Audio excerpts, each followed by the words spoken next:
হচ্ছে আয়োজনটাকে। আমন ধানের ফাঁকা মাঠ, সেই মাঠের পাশে হাজারো মানুষ, মাঝখানে সোয়ারি পিঠে প্রাণপণ ছুটছে প্রতিযোগী ঘোড়া, গতি বাড়াতে ঘোড়ার পিঠে পড়ছে চাবুকের ঘা। ঠাকুরগাঁও সদর উপজেলার সালন্দর ইউনিয়নে হয়ে গেল ঐতিহ্যের এমন এক ঘোড়দৌড় প্রতিযোগিতা। বিলপাড়ার আমন ধান কাটার পর ফাঁকা মাঠে এই ঘোড়দৌড় প্রতিযোগিতার আয়োজন করেছিল সালন্দর চাষি ক্লাব।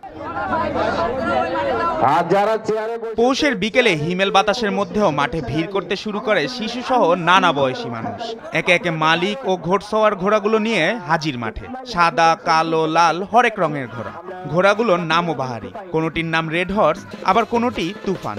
এছাড়াও আছে বাংলার বাঘ, পঙ্খিরাজ, সোনিয়া রানী, ময়না, রাজাবাবু, বুলেট, পুষ্পা সহ অনেক নামের ঘোড়া। সালন্দর চাষি ক্লাব আয়োজিত ঘোড়দৌড় প্রতিযোগিতায় দেশের বিভিন্ন জেলা থেকে ঘোড়া এনে এই প্রতিযোগিতায় অংশ নেয় মালিকেরা।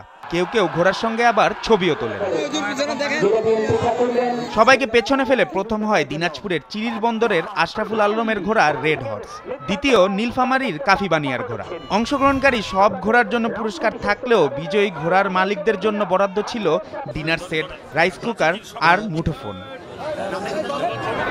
কনকনে শীত উপেক্ষা করে ঘোড়দৌড় খেলা নিজ চোখে দেখার জন্য ভিড় করেছিল সব বয়সী মানুষেরা। মানে এরকম আয়োজন সচরাচর তো সবসময় পাওয়া যায় না, হঠাৎ করে এরকম আয়োজনটা হয়, এই জন্য এই আয়োজনটা দেখে অনেক ভালো লাগতেছে। প্রতি বছর এরকম আয়োজন করা হোক, এই সকলকে স্বাগতম জানাই। খুব ভালো লাগতেছে, আমরা ঘোড়দৌড় দেখতে লাইফের ফার্স্ট টাইম ঘোড়দৌড় দেখা, প্রচুর এক্সাইটেড আমি। গ্রামের মানুষকে একটু বিনোদন দিতেই ঐতিহ্যবাহী এই ঘোড়দৌড়ের আয়োজন করা।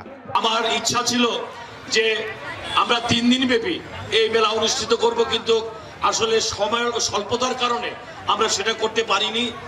আগামীতে যদি আল্লাহ হায়াত দারাজ করে এবং সবার সহযোগিতা যদি থাকে, ইনশাল্লাহ আমরা সাংস্কৃতিক মেলা, গ্রামীণ যে সাংস্কৃতিক মেলা এবং শেষের দিন এই ঘোড়দৌড় প্রতিযোগিতা আয়োজন আমরা করবো। এটা আমরা জুবাইর নূর, দেশ টিভি।